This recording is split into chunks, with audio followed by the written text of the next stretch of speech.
और आज जो है हम लोगों का जो टॉपिक है वो है अल्कोहल का निर्माण, यानी अल्कोहल का प्रिपरेशन, यानी हम कह सकते हैं प्रिपरेशन ऑफ अल्कोहल, क्योंकि हम लोग जो चैप्टर पढ़ रहे हैं वह चैप्टर है अल्कोहल, फिनॉल और ईथर। इसीलिए इसी के रिगार्डिंग हम देख रहे हैं, इसमें अल्कोहल के प्रिपरेशन की बात हम कर रहे हैं। तो जैसे देखिए अल्कोहल का निर्माण यानी प्रिपरेशन ऑफ अल्कोहल, तो पहले किससे, तो एल्कीन से।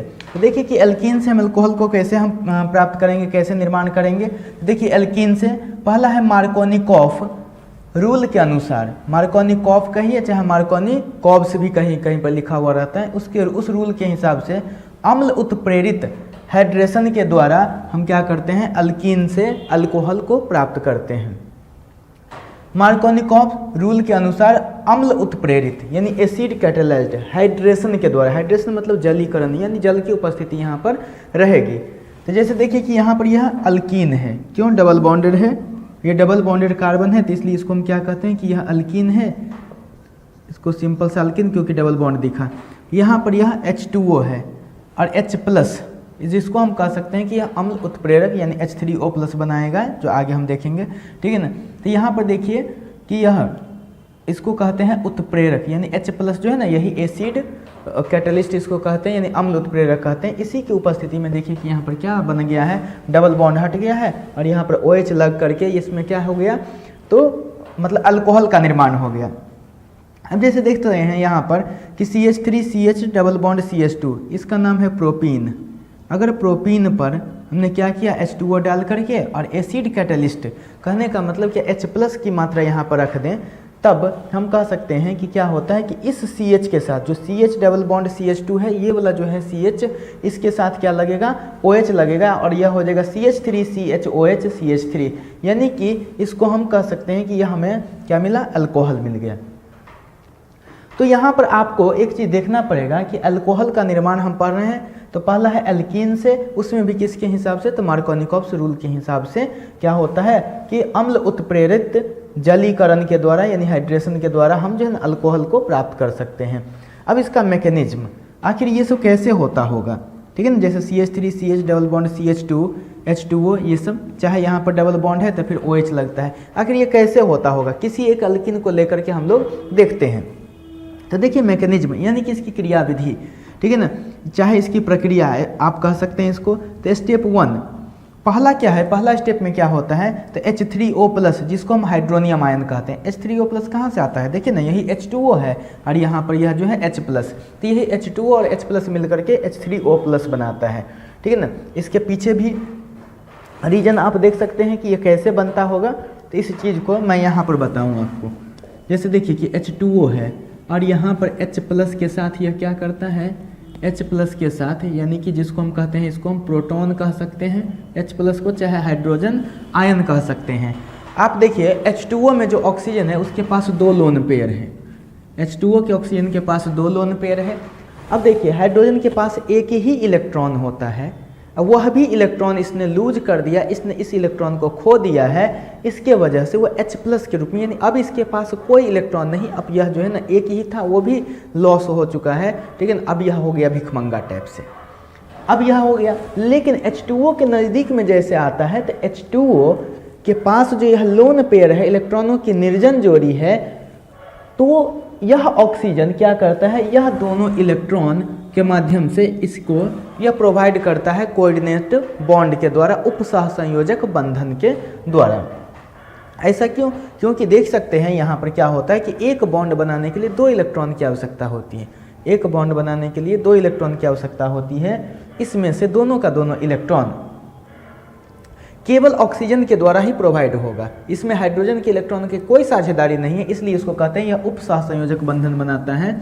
यानी कि H2O जो था वो क्या किया, तो इसको दिया इलेक्ट्रॉन, इस तरह से इसको हम एरो साइन से दिखाते हैं। अगर दिया है तो कौन, ऑक्सीजन दिया है, तो इसलिए ऑक्सीजन पर प्लस आ जाता है, और इसी को अगर समेट के लिखते हैं तो H2 और H कितना हो गया, 3 हाइड्रोजन, तो H3O पर प्लस, ठीक है, H3O+, तो इसको कहते हैं हम लोग क्या, हाइड्रोनियम आयन। तो यहाँ से आप एक चीज़ देख सकते हैं कि H2O जो वाटर मॉलिक्यूल है यानी जल के अणु है, उसमें ऑक्सीजन के पास लोन पेयर ऑफ इलेक्ट्रॉन, इलेक्ट्रॉनों की निर्जन जोड़ी है। यही निर्जन जोड़ी यहाँ पर जो प्रोटॉन है यानी H+ है, उसके पास तो कोई इलेक्ट्रॉन नहीं, यह उसको प्रोवाइड कराता है, उसको उपलब्ध कराता है, और इसके वजह से उपसहसंयोजक बंधन के द्वारा यह H इसके साथ जुड़ जाता है। क्योंकि यह ऑक्सीजन किसने क्या किया था, इलेक्ट्रॉन को उपलब्ध कराया था, इलेक्ट्रॉन को डोनेट किया था, इसलिए इस ऑक्सीजन पर क्या हो जाता है, तो आ जाता है प्लस चार्ज, और यह बन जाता है H3O+, जिसका नाम है हाइड्रोनियम आयन। तो यहाँ से आप देख सकते हैं कि पहले क्या होता है कि हाइड्रोनियम आयन के अटैक द्वारा, यानी कि हाइड्रोनियम आयन का अटैक कहाँ पर, अल्कीन पर, ठीक है ना, उसको अटैक के द्वारा यहाँ पर इसका प्रोटोनीकरण किया जाता है, यानी प्रोटोनेशन किया जाता है, प्रोटॉन का एडिशन किया जाता है। प्रोटॉन का एडिशन का मतलब क्या हो गया, H+ का एडिशन, H+ को हम जोड़ते हैं कहाँ पर, अल्कीन पर। तो जैसे देखिए कि यह हमारा इथीन है, ये एथीन या इथीन कह सकते हैं, यह भी क्या है, तो एक अल्कीन है, क्योंकि यहाँ पर देख सकते हैं कार्बन डबल बॉन्ड कार्बन, इधर भी एक H, यानी इस कार्बन से, लेफ्ट कार्बन से भी देखिए 2 हाइड्रोजन है, राइट कार्बन से भी 2 हाइड्रोजन, और यह दोनों कार्बन जो है वह डबल बॉन्डेड है। यह एथीन एक अल्कीन है। यहाँ पर देखिए यह H3O+, जिसको आप हाइड्रोनियम आयन कहते हैं, इसको देखिए किस तरह से ऑक्सीजन से 3 हाइड्रोजन लगा हुआ है, और यह ऑक्सीजन पर प्लस है। कैसे प्लस है मैंने बता दिया यहाँ पर। अब क्या होता है, यहाँ से इसके वजह से यहाँ पर एक प्रोटोनेशन होता है। प्रोटोनेशन का मतलब क्या होता है, एडिशन ऑफ प्रोटॉन, यानी कि हम कह सकते हैं कि H3O+ प्रोटॉन रखता है, H+ रखता है, यही H+ यहाँ पर जा कर के जो है ऐड होगा। देखिए कि कैसे कैसे ऐड होता होगा, आपको मैं थोड़ा सा यहाँ पर रफ करके बताऊँ। आपको एक चीज़ पता है कि ये जो डबल बॉन्डेड कार्बन है, यानी कि जो डबल बॉन्ड है उसमें पाई बॉन्ड है, पाई बॉन्ड है तो पाई इलेक्ट्रॉन है। पाई इलेक्ट्रॉन की जो टेंडेंसी होती है, जैसा कि आपने अनुनाद में, रेजोनेंस में देखा था, इसकी टेंडेंसी होती है डीलोकलाइज करने की, मूवमेंट में जाने की। तो दोनों तरफ तो सेम ही है, किसी एक तरफ मान लेते हैं कि ये चला गया, चाहे मान लेते हैं इसी तरफ चला गया, यह इलेक्ट्रॉन जब मूव कर सकता है तो दोनों में से किसी भी तरफ जा सकता है। अगर ये इलेक्ट्रॉन गया तो यहाँ पर जो आप देख रहे हैं कि पाई बॉन्ड में पाई इलेक्ट्रॉन है, तो 2 इलेक्ट्रॉन है, इसमें से एक इलेक्ट्रॉन इस कार्बन का होगा, दूसरा इलेक्ट्रॉन इस कार्बन का होगा। अगर यह मूव कर गया इसके तरफ, लेफ्ट साइड वाला के तरफ, तो देखिए तो यहाँ पर H रहता, यह H रहता, यह निगेटिव चार्ज, और यहाँ पर देखिए C, यह H और यह H, चूँकि इसका इलेक्ट्रॉन गया है इसलिए इस पर पॉजिटिव चार्ज। अब बताइए अब क्या होता है, यह जो H+ था, यानी कि प्रोटॉन आएगा, प्रोटॉन किसके पास, चूँकि प्रोटॉन पर क्या है, H पर क्या प्लस है, तो पॉजिटिव वाला किसके साथ जाएगा, नेगेटिव वाला के साथ। तो इसलिए हम कहते हैं कि यह H किसके साथ चला आता है, इसके साथ चला आता है, और नेगेटिव चार्ज हट जाता है। और इस स्थिति में देखिए तो हमें क्या बना, ठीक है ना, हमारे पास जो है ना क्या मिला हम लोगों को, तो C उसके साथ 3H, तो C 3H, फिर दूसरा में देखिए तो C 2 हाइड्रोजन, और फिर उस पर उस कार्बन पर पॉजिटिव चार्ज, यानी कि एक कार्बोकेटाइन बना। और H3O+ में से जब H+ निकल गया, मान लेते H+ निकल गया ये पॉजिटिव के साथ, तो H2O बचा ना, तो यही H2O, यही था रफ। और इसी तरह से हमने क्या देखा कि H3O+ में प्रोटॉन होता है, यह प्रोटॉन के कारण से अल्कीन का जो डबल बॉन्ड है यह खुला है, और यह बन गया है इस तरह से, यानी एक कार्बोकेटाइन बन गया। यानी कि पहला स्टेप में क्या हुआ कि H3O+ यानी हाइड्रोनियम आयन के अटैक के द्वारा अल्कीन का क्या होता है, प्रोटोनीकरण होता है, जिसके कारण से हम कह सकते हैं यहाँ पर कि किस चीज़ का निर्माण हो गया, यानी कि कार्बोकेटाइन जैसी स्थिति आ जाती है यहाँ पर। अब दूसरा क्या है, जब कार्बोकेटाइन बन गया तो दूसरा में क्या है, अब न्यूक्लियोफाइल का प्रहार होगा, न्यूक्लियोफाइल का अटैक होगा। तो पहला स्टेप में जो आपके पास बना है ये वाला, ये पहला स्टेप में जो बना है ये, अब इसी पर क्या होगा, न्यूक्लियोफाइल का अटैक होगा। तो आप देख सकते हैं यहाँ पर यह H2O भी एक न्यूक्लियोफाइल है, ठीक है ना, CN-, I-, इसके बाद से एसीटेट आयन होता है, ठीक है ना, वो भी न्यूक्लियोफाइल है। H2O होता है, यह भी न्यूक्लियोफाइल है। F- होता है, न्यूक्लियोफाइल है, बहुत सारे। तो यहाँ पर H2O भी क्या है, न्यूक्लियोफाइल है। अब जो न्यूक्लियोफाइल है, तो न्यूक्लियोफाइल हम कहते किसको हैं, केंद्रक स्नेही किसको कहते हैं, नाभिक स्नेही किसको कहते हैं, जो पॉजिटिव चार्ज को वो अट्रैक्ट करता है। तो बताइए यहाँ पर जब यह न्यूक्लियोफाइल है, यानी कि इसको हम कह सकते हैं कि यह नाभिक स्नेही या केंद्रक स्नेही है न्यूक्लियोफाइल, तो वो क्या करेगा, पॉजिटिव चार्ज पर अटैक करेगा। अब देखिए तो पॉजिटिव चार्ज पर अटैक करेगा तो किसके थ्रू, क्योंकि पॉजिटिव चार्ज का मतलब क्या हुआ, वहाँ पर लैक ऑफ इलेक्ट्रॉन है, इलेक्ट्रॉनों की कमी है, और इस इलेक्ट्रॉन को पूर्ति करने के लिए ये जो ऑक्सीजन H2O का जो ऑक्सीजन है उसका दोनों इलेक्ट्रॉन जो है ना उसी को पूर्ति करने के लिए इसके साथ क्या करता है, तो बॉन्ड बनाता है। कैसा बॉन्ड? यह कोऑर्डिनेट बॉन्ड, एक तरफा साझेदारी में जाता है। क्योंकि 2 इलेक्ट्रॉन होना चाहिए था बॉन्ड बनाने के लिए, लेकिन दोनों इलेक्ट्रॉन में एक इलेक्ट्रॉन इसका होना चाहिए था, एक इलेक्ट्रॉन इसका, लेकिन यहाँ पर दोनों का दोनों इलेक्ट्रॉन ऑक्सीजन दे रहा है, इसलिए इसको कहते हैं उप सहसंयोजक बंधन बनता है, कोऑर्डिनेट बॉन्ड बनता है। और किस तरह से देखिए कि ये ऑक्सीजन जुड़ गया किससे? इस कार्बन के साथ। तो इधर CH3 था जैसे वैसे रह गया CH2, और इसी कार्बन के साथ यह OH2। लेकिन ऑक्सीजन पर जो यह लोन पेयर था, यानी ऑक्सीजन ने इलेक्ट्रॉन दिया है, देने वाला पॉजिटिव होता है, इसलिए हम कह सकते हैं कि ऑक्सीजन पर पॉजिटिव चार्ज आ गया। यानी कि दूसरा स्टेप में आपने देखा कि न्यूक्लियोफाइल का अटैक हुआ। लेकिन एक चीज़, ये जो होता है ऑक्सीजन जो होता है वो अधिक विद्युत ऋणात्मक होता है, क्योंकि इसकी विद्युत ऋणात्मकता जो होती है इलेक्ट्रोनिगेटिविटी वो 3.5 होती है।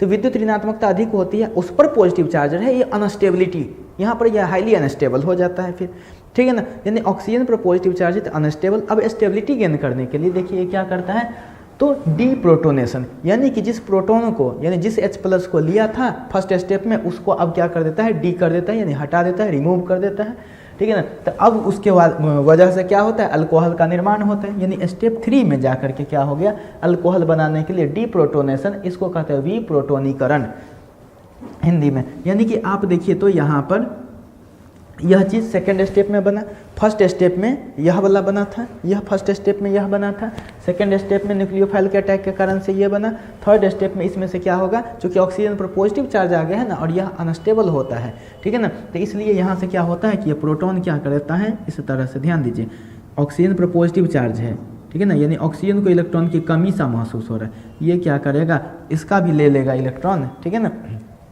और यह सीधे OH अपनी जो इसके पास जो कमी है उसको, यानी कि अपना इलेक्ट्रॉन दे करके ना उसको बसाया था, ठीक है ना। H3O+ में ऐसे आप समझ सकते हैं, इसके साथ जो मतलब इसको इलेक्ट्रॉन दिया था, किसको, इस कार्बन को, तो जिसके वजह से पॉजिटिव आया, यानी लैक ऑफ इलेक्ट्रॉन। अब यह क्या करता है, इधर से तो ले नहीं सकता, ये हाइड्रोजन छोटा सा है, ठीक है ना, कमजोर है, उसी को जो है उसी का इलेक्ट्रॉन अपने पास जो है रख लिया, जबकि दिया था किसको, कार्बन को दिया था, कार्बन के पास पॉजिटिव चार्ज था, उसको दिया था, लेकिन उसके देने की वजह से इस पर पॉजिटिव चार्ज आया। और ये ऑक्सीजन चाहता है कि उसके पास जो लैक ऑफ इलेक्ट्रॉन हुआ है उसको कहाँ से पूर्ति कर ले, हाइड्रोजन का एक ही इलेक्ट्रॉन था उसको भी छीन लिया, बेचारा भिखमंगा की तरह फिर से H+ जो है ना ऐसे ही जो ना क्या हो गया, तो भटकने लगा।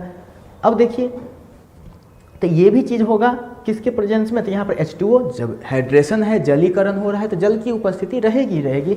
अब यह जो H+ निकला, अब यहाँ H+ यहाँ पर जो है जल है उपस्थित, जल के कण, वो क्या करेंगे, जल के अणु इसको खींच लेंगे और फिर से H3O+ बना देंगे। तो आपके पास यहाँ पर बचा क्या, तो CH3, इसके बाद CH2, इसके बाद से देखिए तो यहाँ पर O और H, और इसके पास जो पॉजिटिविटी था, ठीक है ना, मतलब पॉजिटिव चार्ज था, वो इसको जो है इलेक्ट्रॉन को खींचने के वजह से इसका पूर्ति हो गया, और H+ जो निकला वो H+ इस H2O के साथ मिलकर के H3O+ बन गया। इसलिए हाइड्रोनियम आयन को हम कहते हैं यहाँ पर क्या, कि यह जो है ना एसिड कैटलिस्ट है, अम्ल उत्प्रेरक का काम करता है। यानी कि H+ है और H2O है, तो चाहे H2O और H+ दे, चाहे H3O+ दे, दोनों ही स्थिति में क्या हो जाएगा, तो आपको इसको आप कह सकते हैं कि यहाँ पर यह एसिड कैटलिस्ट का काम करेगा। तो देखिए ना कि फर्स्ट स्टेप में जो H3O+ प्रयुक्त हुआ था, लास्ट स्टेप में वैसे ही निकल गया है H3O+, ठीक है ना। इसलिए हम इसको कहते हैं उत्प्रेरक। उत्प्रेरक कहते हैं किसको, कैटलिस्ट कहते हैं किसको है,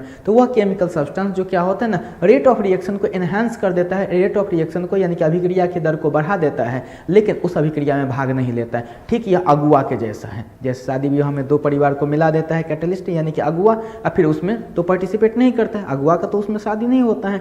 तो इसलिए हम कह सकते हैं यहाँ पर कि जो कैटलिस्ट है वो कैटलिस्ट क्या होता है, केवल रेट ऑफ रिएक्शन को बढ़ा देता है, ठीक है ना, लेकिन उसमें खुद शामिल नहीं होता है।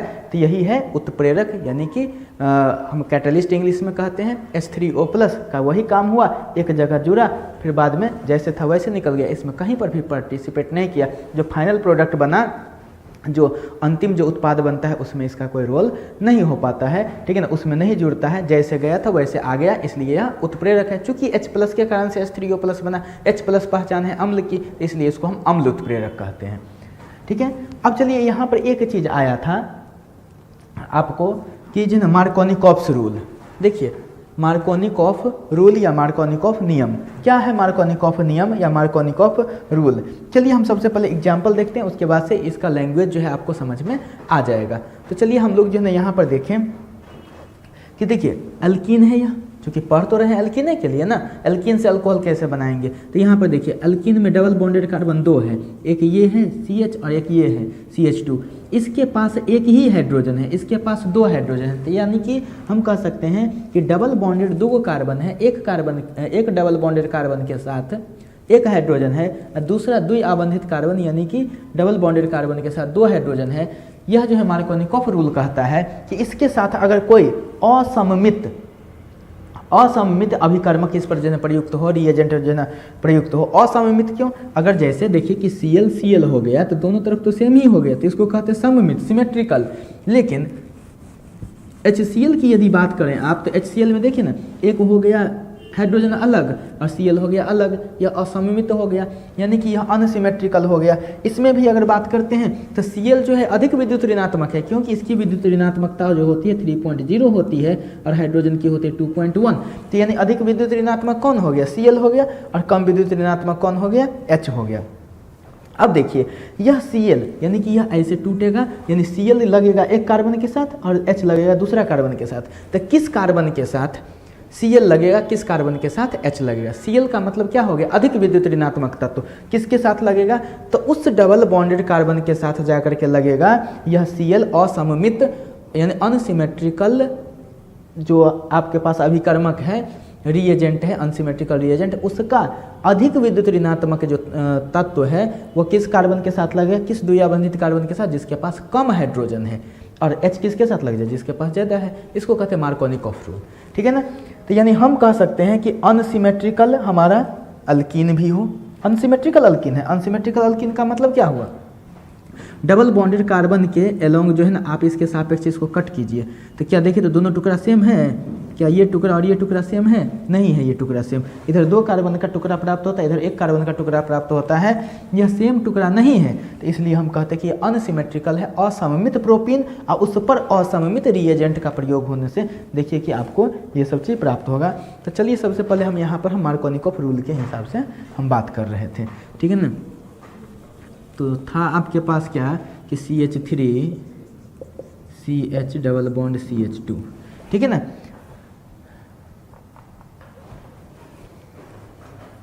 तो देखिए असममित एल्कीन पर, जैसे कि ये है असममित एल्कीन, असममित अभिकर्मक रिएजेंट की क्रिया कराने पर अभिकर्मक का अधिक विद्युत ऋणात्मक भाग, अभिकर्मक का अधिक विद्युत ऋणात्मक भाग क्या है? क्लोरीन यहाँ पर, ठीक है ना।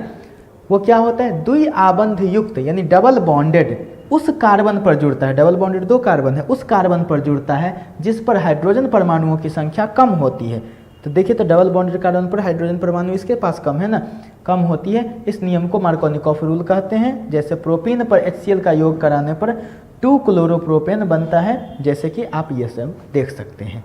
तो इस तरह से आपने मार्कोनिकॉफ रूल को देख लिया। यहाँ पर एक आता है और भी पेरोक्साइड इफेक्ट और खैरास इफेक्ट, ठीक है ना। तो खैरास इफेक्ट और पेरोक्साइड इफेक्ट को भी देखेंगे। जैसे HCl यहाँ पर आपने यूज किया, ठीक है ना, तो इससे देखिए कि Cl कहाँ लग गया? इस पर 2 पर लग गया मार्कोनिकॉफ रूल के हिसाब से। लेकिन यहाँ पर पेरोक्साइड हम यूज कर दें, सेम ही कंडीशन है, पेरोक्साइड यूज कर दें, ठीक है ना। तो क्या होता है, यह Cl सेकेंड से न लग करके फर्स्ट के साथ लगता है, यानी कि इधर लगेगा फर्स्ट कार्बन के साथ। तो इसको कहेंगे हम लोग खैरास इफेक्ट या पेरोक्साइड इफेक्ट। इसी को कोई जो है ना मार्कोनिकॉफ रूल का उल्टा यानी प्रति Markovnikov rule, anti Markovnikov rule, इसी को कह देता है। तो चलिए पहले इतना को जो है ना नोट कर लीजिए, फिर इसके बाद से देखते हैं हम लोग आगे।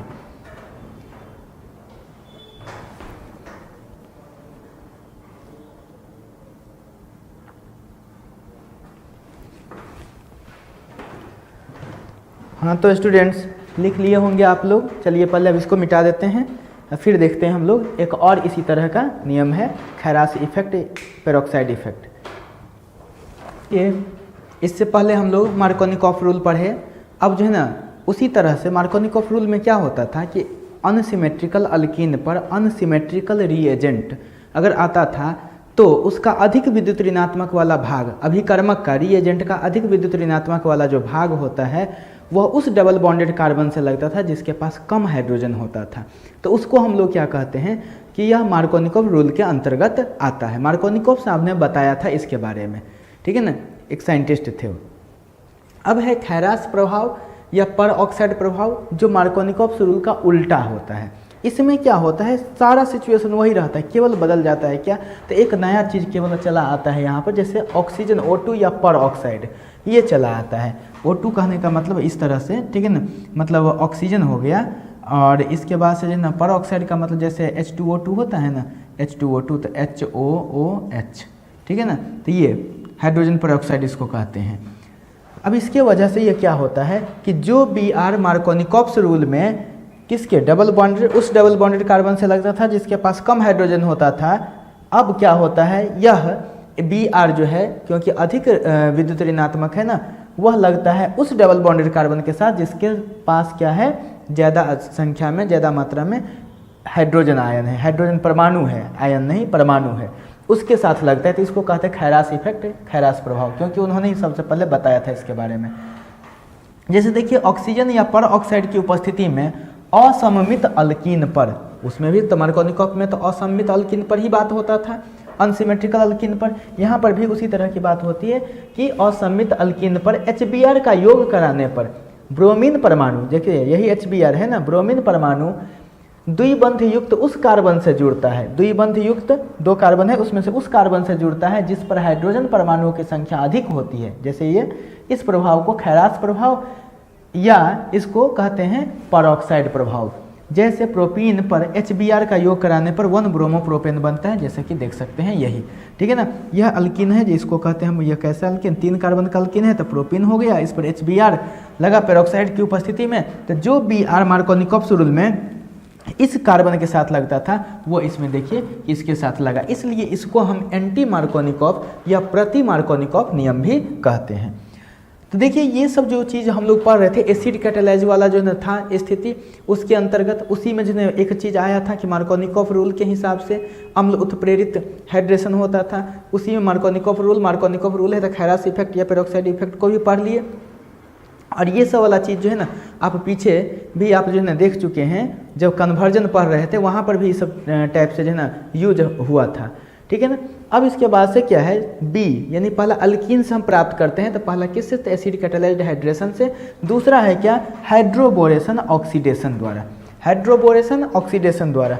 देखिए हाइड्रोबोरेशन, यहाँ पर हमारे पास है CH3CH डबल बॉन्ड CH2, यानी कि ये प्रोपीन है जो क्या है, एक अल्कीन है, ठीक है ना। इस पर BH3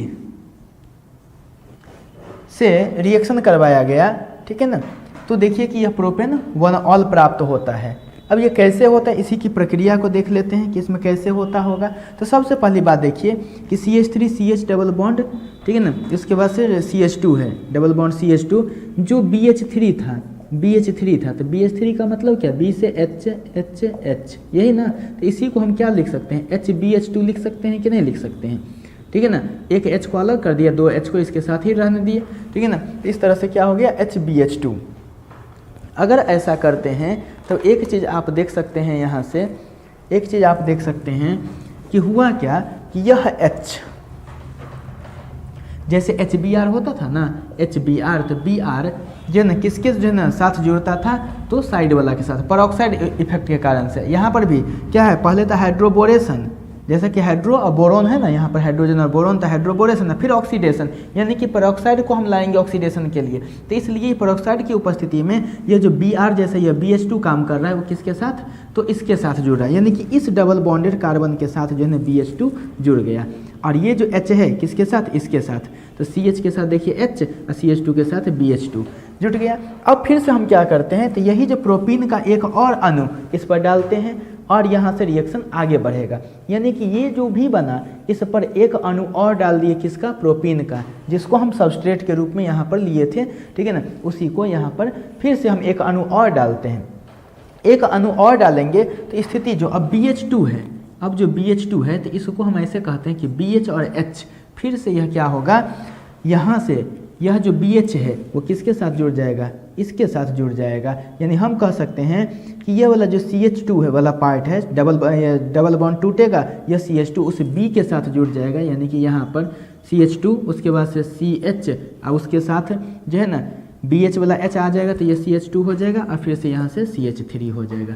तो इस तरह से देखिए ना, आपके पास पहले से क्या सब था, CH3 था, CHH, CH2, फिर से CH2 और ये जो BH2 था, इस BH2 का एक हाइड्रोजन हटेगा और ये वाला पार्ट डबल बॉन्ड टूट करके और ये वाला पार्ट उसके साथ जुड़ जाएगा, यानी BH CH2 CH2 CH3 जैसे था ना यहाँ पर, देखिए ना कैसे हुआ था CH3 CH2 CH2, यानी हम कह सकते हैं B के साइड से, बोरॉन के साइड से तो CH2 CH2 CH3, उसी तरह से एक हाइड्रोजन BH का जो BH2 था उसका एक और हाइड्रोजन हट जाएगा और ये CH2 CH2 CH3 हो जाएगा। फिर से जो अल्कीन आपने लिया था, जो प्रोपीन लिया था, उसको फिर से एक और मॉलिक्यूल इस पर डालते हैं। ये तब तक डालते रहेंगे जब तक कि बोरॉन का तीनों हाइड्रोजन ना हट जाए, ठीक है ना। तो एक बार डाल ले, फिर दूसरी बार डालें, अभी तीसरी बार जो है ना अल्कीन परमाणु, मतलब अल्कीन को हम डाल रहे हैं यहाँ पर, ठीक है ना। तो क्या हो जाएगा, इस बोरॉन परमाणु के साथ जो H है वो हट जाएगा। तो देखिए तो CH3 CH2 CH2 इधर वाला हुआ, फिर इधर वाला जैसे था वैसे, और नीचे अब देखिए यहाँ से जो है ना H हट करके और ये वाला पार्ट फिर से जुड़ जाएगा CH2 CH2 CH3। तो इस तरह से हम इसको क्या कह सकते हैं, इस बोरॉन के साथ 1 2 3, तो इसको कहते हैं CH3 CH2 CH2 कितना बार, 3 बार है, तो इसलिए हम लिखते हैं CH3 CH2 CH2 whole 3B, ठीक है ना। अब इस पर क्या कीजिए, यह जो है ना पेरोक्साइड, हाइड्रोजन पेरोक्साइड है, इसको डाल दीजिए, ठीक है ना। तो यहाँ से क्या होता है कि ये ऑक्सीडेशन होगा। तो अभी तक तो यह हाइड्रोबोरेशन हो रहा था, इसके बाद से क्या होगा, ऑक्सीडेशन। अब ऑक्सीडेशन होगा तो इसी से क्या होता है, हमें अल्कोहल की प्राप्ति हो जाती है और BOH3 यहाँ से निकल जाता है। तो इस तरह से हमने क्या देखा कि एल्कीन से हम अम्ल उत्प्रेरित यानी एसिड कैटेलाइज्ड हाइड्रेशन के द्वारा भी अल्कोहल प्राप्त कर लेते हैं। उसके बाद से दूसरा हाइड्रोबोरेशन और ऑक्सीडेशन के द्वारा भी हम प्राप्त कर लेते हैं। तो चलिए पहले इतना को जो है ना आप नोट कर लीजिए, फिर इसके बाद से हम लोग आगे देखते हैं।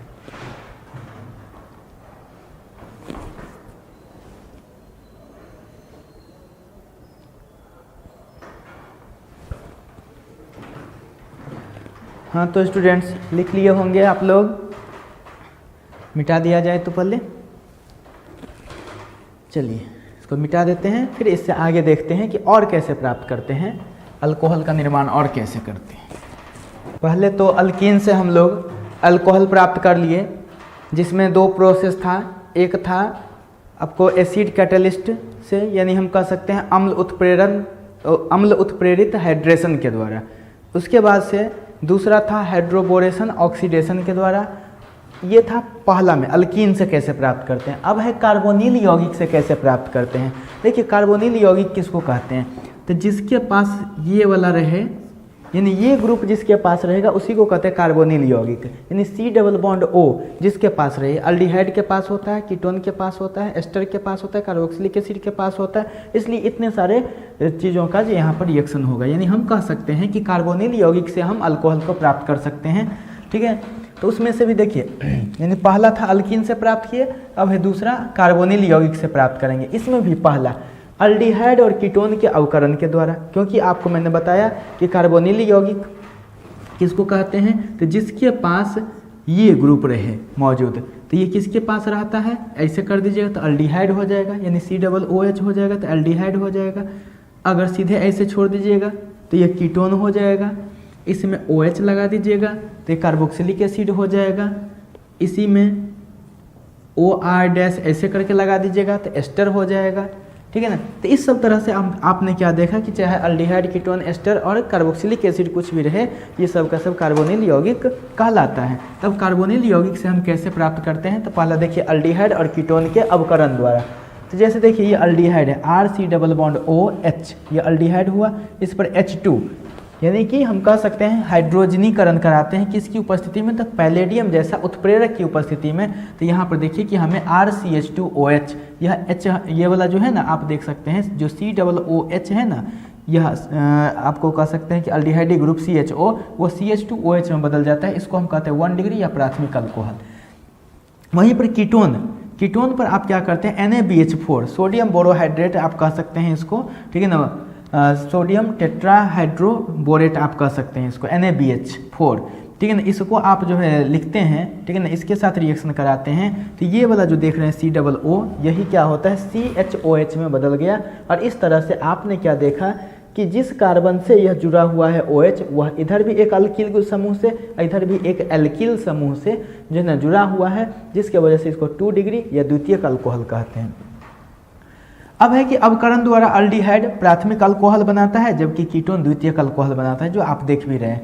ये अल्डिहाइड का आपने अवकरण कराया तो प्राथमिक अल्कोहल यानी 1 डिग्री अल्कोहल प्राप्त होता है, और अगर आपने कीटोन का कराया, लेकिन कीटोन के लिए क्या NaBH4 इसके साथ करवाते हैं, यह द्वितीयक अल्कोहल देता है आपको। यानी कि पहला तो हो गया अल्डिहाइड और कीटोन के अवकरण द्वारा। अब है कार्बोक्सिलिक अम्ल और एस्टर के अवकरण द्वारा। आपको मैंने बताया था, चाहे वो अल्डिहाइड हो, चाहे कीटोन हो, चाहे फिर जो है ना वो कार्बोक्सिलिक एसिड हो, चाहे फिर जो है ना हम कहते हैं कि वो एस्टर हो, ये सब के सब कार्बोनिल यौगिक के अंतर्गत आता है। तो अल्डिहाइड कीटोन वाला यहाँ पर देख लिए। अब कार्बोक्सिलिक एसिड और एस्टर को देखते हैं यहाँ पर। तो देखिए कि कार्बोक्सिलिक अम्ल जो है आपके पास RC+O OH, लेकिन C+O प्रेजेंट है, इसलिए कार्बोनिल यौगिक है यह।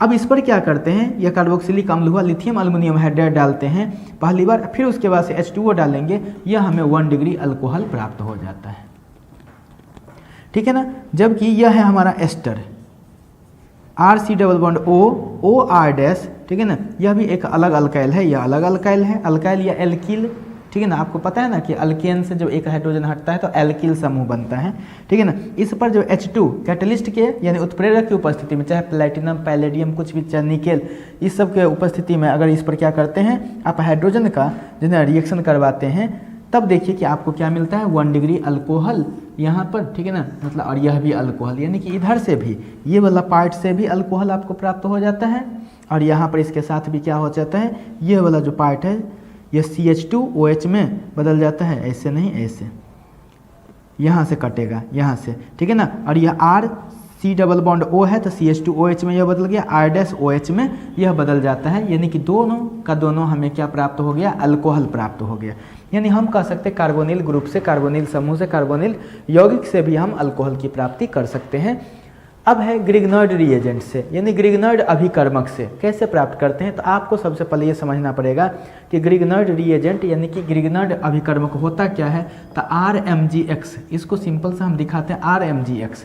इसमें देखिए कि इसको हम दिखाएंगे तो R कोई ना कोई क्या हो जाएगा हमारा अल्किल समूह, और यहाँ पर मैग्नीशियम जो एक धातु है, तो धातु पर कैसा होता है पॉजिटिव चार्ज, तो इसके साथ जो है ना यहाँ पर जो भी कार्बन रहेगा इसके तुलना में निगेटिव चार्ज, ठीक है ना, इस पर रहेगा। तो इसलिए देखिए कि RMgX है, इस पर Mg पर डेल्टा पॉजिटिव यानी आंशिक रूप से यह पार्शियली पॉजिटिव, और इस पर जो है ना डेल्टा निगेटिव यानी कि आंशिक रूप से यह निगेटिव। अब देखिए C+O यहाँ पर है, तो आप देख सकते हैं कि यहाँ से क्या होगा कि इसमें मोर इलेक्ट्रोनिगेटिव कौन, कार्बन ऑक्सीजन में। हम देखते हैं कि यहाँ पर ऑक्सीजन है, तो यहाँ पर क्या होता है, ये वाला इसके पास चला जाता है, तो यह कैसा हो गया निगेटिव जैसा, यह हो गया आपके पास ऐसा, ये CO-। अब बताइए तो RMg और X है, तो यहाँ पर डेल्टा प्लस, यहाँ पर डेल्टा माइनस, तो पॉजिटिव वाला कहाँ जाएगा, पॉजिटिव वाला पार्ट जाएगा आपको कहाँ पर, ऑक्सीजन के साथ ये वाला पॉजिटिव वाला पार्ट जाएगा, और यहाँ पर जो है ना इसके पास से गया था ना, देखिए यहाँ पर जब इस पर गया तो मतलब ये जो डबल बॉन्ड जो खुला तो ऑक्सीजन पर गया तो निगेटिव, तो कार्बन पर क्या पॉजिटिव, तो पॉजिटिव वाला देखिए निगेटिव के साथ और निगेटिव वाला पॉजिटिव के साथ मिल करके कैसा बना, तो देख सकते हैं कार्बन के साथ 2 वैलेंसी जैसे था, 2 संयोजक था, वैसे C के साथ क्या लग गया R, और O के साथ क्या लगा O-Mg+X। ये इसको कहते हैं एडक्ट। क्यों कहते हैं एडक्ट, क्योंकि एडिशन रिएक्शन यानी संकलन अभिक्रिया का जो प्रोडक्ट होता है उसको कहते हैं हम एडक्ट, ठीक है ना। तो यहाँ पर भी जो संकलन अभिक्रिया जैसा ही है, इसलिए इसको कहते हैं एडक्ट। अब इस पर H2O डाल दीजिएगा तो यहाँ पर क्या होता है, जो O-Mgx है ना, ठीक है, यहाँ पर क्या होता है H और OH, ध्यान देंगे यह H2O है तो H और OH, H चला गया इसके साथ, OH चला गया इसके साथ, और बन गया C, 2 वैलेंसी ऐसे, यह R, और यहाँ से O और H, OH हो गया, इधर से MgOH-X। तो यानी हम देख सकते हैं कि यहाँ पर हमारे पास क्या बना, तो यह अल्कोहल का निर्माण हो गया। यानी हम कह सकते हैं यहाँ से कि ग्रिग्नर्ड रिएजेंट से, ग्रिग्नर्ड अभिकर्मक से भी हम अल्कोहल की प्राप्ति कर सकते हैं। यहाँ पर कहा गया कि ग्रिग्नर्ड अभिकर्मक की अभिक्रिया मेथेनल HCHO, मेथेनल अल मतलब अल्डिहाइड से होती है तो प्राथमिक अल्कोहल बनता है। यही अल्डिहाइड जो मेथेनल को छोड़ करके, अल्डिहाइड तो मेथेनल भी था, ठीक है ना, उसको छोड़ करके यानी मेथेनॉल को छोड़ करके किसी अन्य अल्डिहाइड के साथ होती है तो द्वितीयक अल्कोहल बनता है, और कीटोन के साथ होती है तो तृतीयक अल्कोहल बनता है। जैसे आप देख सकते हैं मेथेनॉल, यह भी अल्डिहाइड है, ठीक है ना, लेकिन पहला सदस्य है अल्डिहाइड फैमिली का यह मेथेनॉल, या इसी को हम फॉर्मल्डिहाइड भी कहते हैं। मेथेनॉल को फॉर्मल्डिहाइड कहते हैं। अब बहुत इंपॉर्टेंट यह रोल प्ले करता है, यानी फॉर्मल्डिहाइड के नेम से ही यह जो है ना जाना जाता है। तो मेथेनॉल या फॉर्मल्डिहाइड RMgX यह ग्रिग्नर रिएजेंट हो गया। अब देखिए कि सबसे पहले RCH2OMgX बना, इस पर H2O डालेंगे, यह क्या हो जाएगा, यहाँ से यह कट जाएगा, O के साथ H, Mg के साथ OH और X, ठीक है ना, यानी RCH2OH, यानी कि यहाँ पर आपने क्या देखा कि 1 डिग्री अल्कोहल यानी कि प्राथमिक अल्कोहल प्राप्त हुआ, MgOHX निकल गया।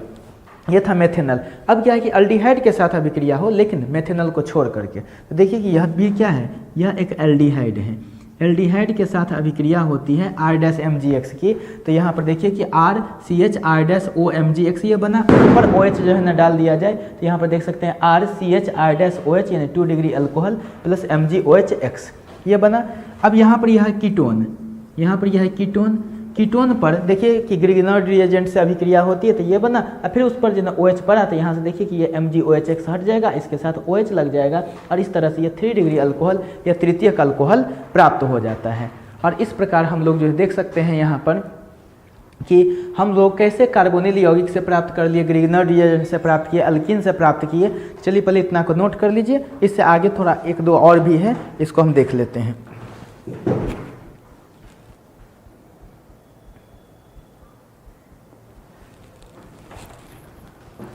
हाँ तो स्टूडेंट्स लिख लिए होंगे आप लोग, चलिए मिटा देते हैं अब इसको, अब फिर से अब थोड़ा सा और भी इसमें बच गया है, इसको देख लेते हैं।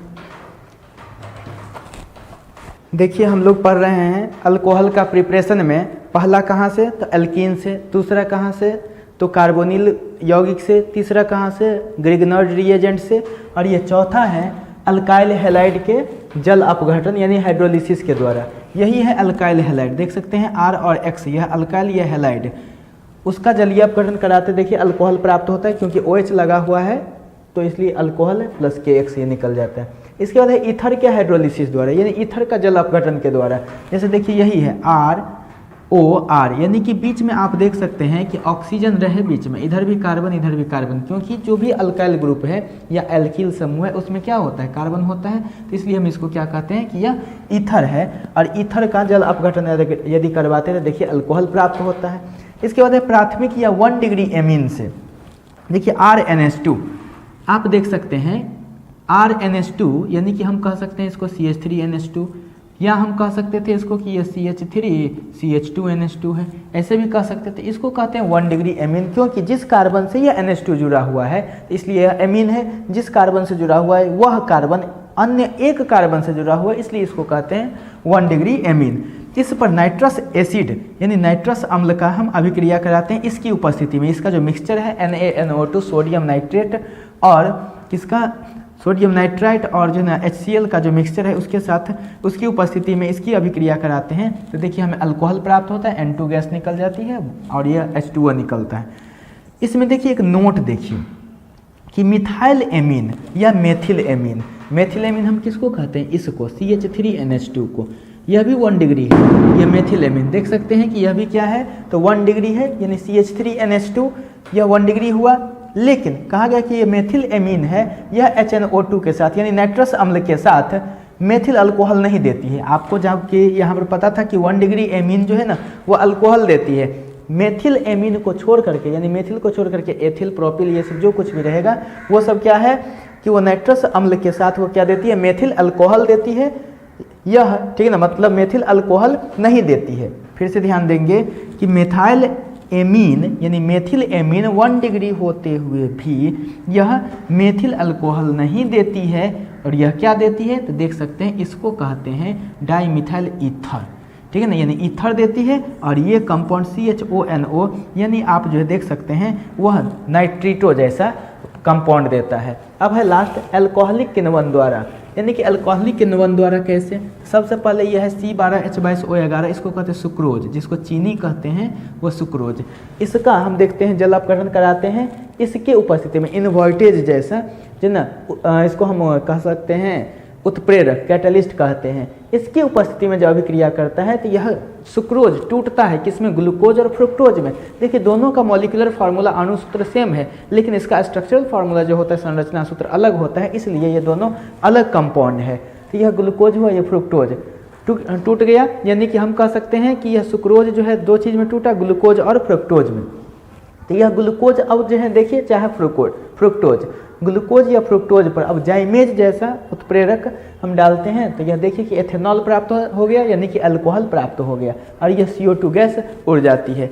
इस तरह से हम लोग अल्कोहल की प्राप्ति पढ़ लिए, अल्कोहल का निर्माण पढ़ लिए।